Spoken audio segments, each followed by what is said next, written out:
40-year-old activist Anatoly Berisikov died on June 14th in a special detention center in Rostov-on-Don. In May, the court arrested him under the article on disobedience to the police for 10 days. The reason for the prosecution presumably was that Berisikov posted leaflets of the Ukrainian project I Want to Live in the City. On May 21st, he was again sent under arrest under the article on petty hooliganism, and for the third time on May 31st. Berisikov was sent to a special detention center for 15 days under the same article. This is a common practice of the Russian security forces, the so-called carousel arrests. The man was repeatedly tortured with a stun gun, says Berisikov's lawyer. He could have died from torture.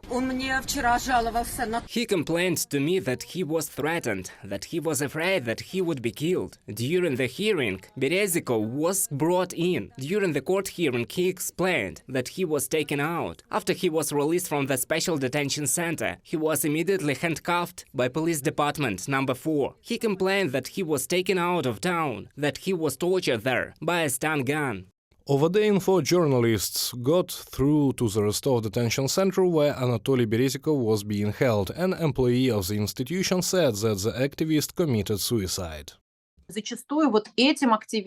Often torture is inflicted on these activists and direct action activists, for example, who are categorically opposed to this war against Ukraine. They are tortured, and I think this should be simply shouted about, whether possible, because not always these activists get the status of political prisoners, and often these activists are inexperienced and do not know what gives the status and that it can be obtained. And actually the situation is when these people find themselves alone with this system, and it is difficult to get it. The Moscow City Court returned the case of the actionist Pavel Krysevich to the prosecutor's office for further investigation. This was requested by the prosecution. Allegedly, when pronouncing the verdict, the court of first instance did not take into account, I quote, the ideological motive of the actionist. Krysevich was sentenced to 5 years in prison because of a performance on Red Square. Then the artist shot himself in the head with a blank to draw attention to the problems of political prisoners in Russia.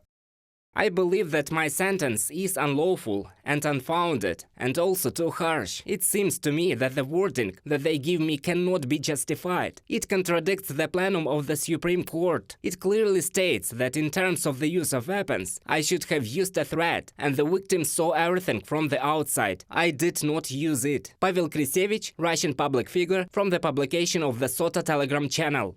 After the former mayor of Yekaterinburg, Evgeny Roizman, was found guilty on May 19th of repeated discrediting of the Russian army and fined 260,000 rubles, his wife announced an open fundraiser to pay the fine. They managed to collect about 1.5 million rubles, 6 times more than necessary. Roizman said that he would transfer 300,000 rubles to the head of the Yekaterinburg Memorial, Alexei Mosin, who was fined under the same article. He also promised to help the Human Rights Center Memorial pay a fine for failure to provide information stipulated by the legislation on foreign agents. Reported by Sergei Kulas, Yulia Bil, UATV News.